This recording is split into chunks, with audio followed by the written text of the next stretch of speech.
আমার এটা হয়েছে, আপনাদেরও মনে হয় হয়েছে। আমরা যখন কোনো পরীক্ষার হলে অঙ্ক করি কিংবা ম্যাথ করি, অনেক সুন্দর করে আমরা লিখি এ স্কোয়ার বি স্কোয়ার, অনেক সুন্দর করে পুরো পাতাটা ভরে রাখি।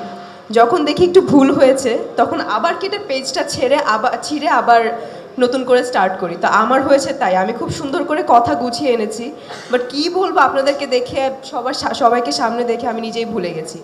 বাট এটাই বলবো, thank you so much Chorki, SBF alpha I, Sharia Shakil ভাইয়া এবং হৃদন রনি ভাইয়াকে, যে আমাকে এত ভারী একটা ক্যারেক্টার আমাকে সিলেক্ট করেছে। এবং আমিও একটু ভয়ে ছিলাম, এবং এমন না যে খুব ইজিলি আমি ইনভলভ হয়েছি।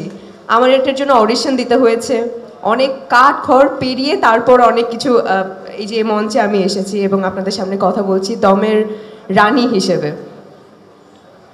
সো খুব ভালো লাগছে, এবং ফর দ্য ফার্স্ট টাইম একটু রোমান্টিক হিসেবে তাকালাম, আপনি কিছু বোঝেন না। আমার এতটুকুই রোমান্টিকতা।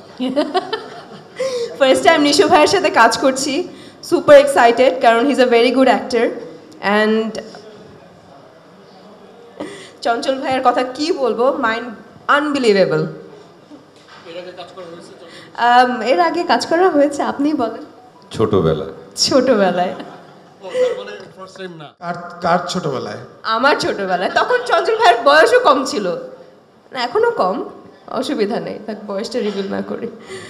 থ্যাংক ইউ সো মাচ সবাইকে, আবার অনেক অনেক ধন্যবাদ আপনাদের সবাইকে যে আমাকে সিলেক্ট করেছেন এবং এত বড় একটা দায়িত্ব দিয়েছে।